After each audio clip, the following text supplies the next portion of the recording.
In which dimension? Does His Holiness the Pope want to exert power? I'll take him as an example. In this world or the next?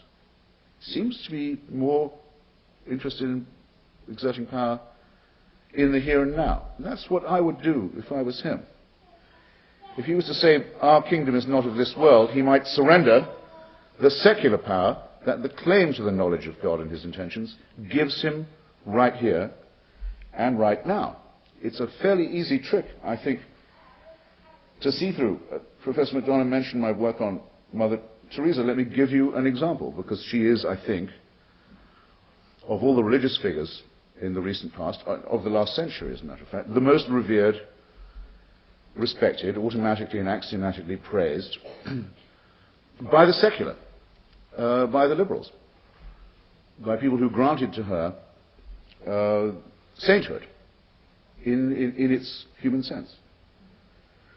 Now, why should a woman who is not preoccupied with the things of this world, who doesn't care enough even to have more than a pair of sandals and a sari, why should she care that the Republic of Ireland, the state of Ireland, the government of Ireland, should have in its constitution, as no other European country now does, a legal ban on divorce and civil marriage or remarriage? Why should it matter to her that that's the case? Her kingdom is not of this world.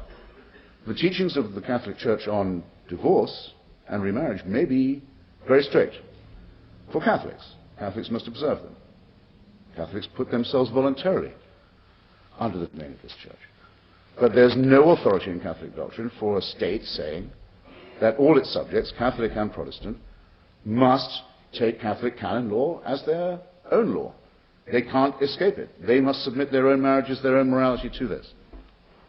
Mother Teresa left Calcutta for a long time to campaign in Ireland to make sure that stayed in state law, knowing that if state law in Ireland enshrined only the teachings of the Catholic Church, that it made peace between Protestant and Catholic in Ireland impossible, unthinkable, unattainable.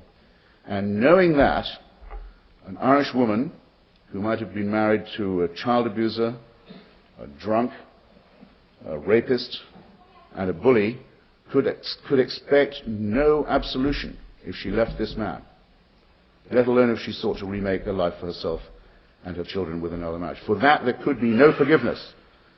Not this time just the revenge of the Irish state, but later, in the afterlife, further punishment for this blasphemy would ensue. That's how Mother Teresa devoted her political life and energy.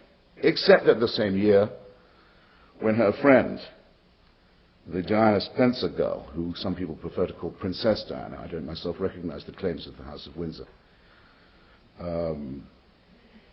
got divorced, Mother Teresa gives an interview to the Ladies' Home Journal in which she says, "I'm so glad to hear that my friend Diana's got divorced. Her marriage was so obviously an unhappy one." This, in other words, completes the picture by returning us to the days of the sale of indulgences by the medieval church to the rich, while preaching abstinence, misery, shame, guilt, and revenge to the poor. This is something about which I do not believe moral neutrality is possible. It is a false claim of power in the secular world based upon a false claim of knowledge about an ethereal world beyond. No one who is subject to this thinking is, in my opinion, intellectually or mentally free. And I allow myself the digression of the favorite religious object of the secular liberal community. Now, there are those who say, and I sympathize with them, is there not something bleak and tedious in what I'm saying? Isn't there something rather forbidding and dull and literal-minded in what I am advocating? Are we to just live as if there was nothing but ourselves? What about the sense of the transcendent? What about the feeling of awe? Can I tell a quick joke about awe, by the way, before I go on? I'll risk it. I've recently been to see Mel Gibson's hideous film, which opens on Wednesday. Disgusting appeal, as far as I can see, to the gay, Christian, sadomasochistic niche market. which may be larger than Gibson wants it to be, and which has a number of other theological and philosophical deformities. But reviewing this meant I had to go back and watch all the other biblical epic movies as well. And it's in The Greatest Story Ever Told, I think, where John Wayne plays the Roman centurion, standing at the foot of the cross, holding a spear in the rain as the clouds gather and the thunderstorm begins, who says, truly, this man was the Son of God. And the director watched him do it. They had the rain machine on, the earthquake rumbles. He said, cut. John, that was great. That was really good. But could you do it next time with a little more awe? The Duke is a professional to his fingertips. Sure. Cue rain, cue earthquake rumbles, darkening sky.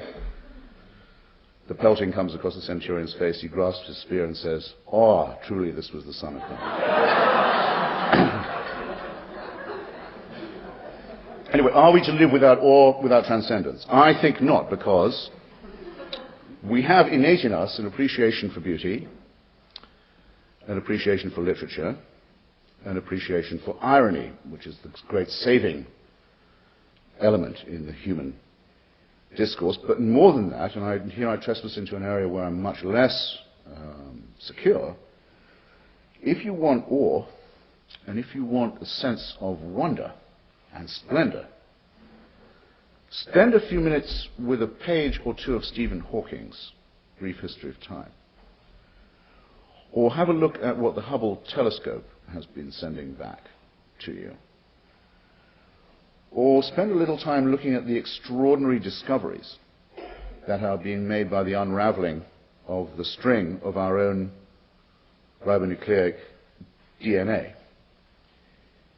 You are, particularly, ladies and gentlemen, younger among you, privileged again, yet again, as if you weren't privileged enough, heaven's sake, to be the first generation to whom it's become possible to look really at and closely at and close up at what the origins of our universe and our cosmos and our human nature and species really is. And it's wonderful. Look at the reflection into the future and the past that the Hubble telescope provides. Look at what Hawking has discovered about the extraordinary majesty of this universe. Realize in it that you can contemplate this without any argument from design, that the argument from design or the argument of an original cause is too paltry to take account of anything so splendid and so various. I'll give you a single case, that of the event horizon. I'm sure there are people here who know more about the event horizon than I. Who knows what the event horizon is? Fantastic. Only one. I'm more nervous because I'm afraid that someone will know much more about it than I do, but you don't have to know very much. The event horizon is the lip or the cusp of the black hole. If you could, by any scheme or stratagem, travel to the edge and lip, cusp of such a black hole and tip over what is called the event horizon into it, you would at that moment, in theory, be able to see the past and the future. The limiting fact, of course, is that of all things you wouldn't have enough of at that moment, you wouldn't have enough time to register it. But in theory, you could be doing this. And Stephen Hawking, who is himself very gravely ill and has labored under a terrible disadvantage of a frightful malady for many decades, and is an extraordinary example of humanistic survival, and who, when asked, as he had to be, by the way, by the Vatican, to a conference on the attempt to reconcile religion and physics a few years ago, made the very arduous journey, and when he was asked, was there anything else he'd like to see in Rome while he was there, he said, yes, he'd like to see the transcript of the trial of Galileo, which they do actually have in the Inquisition office, still locked up, and brought out for him. Hawking has a colleague who's also unwell, who says that if his illness gets any worse, and if things advance ever to the stage where he could have his wish, and he decided that things were so bad he'd have to take his own life, a journey to the event horizon is the journey he'd like to take, as his conclusion. Now, isn't that more awe-inspiring, more transcendent, more impressive than the burning bush, say? I would maintain that it was, and it's a great deal more intellectually rewarding to study and doesn't rely upon the unsupported word of Stone Age peasants either.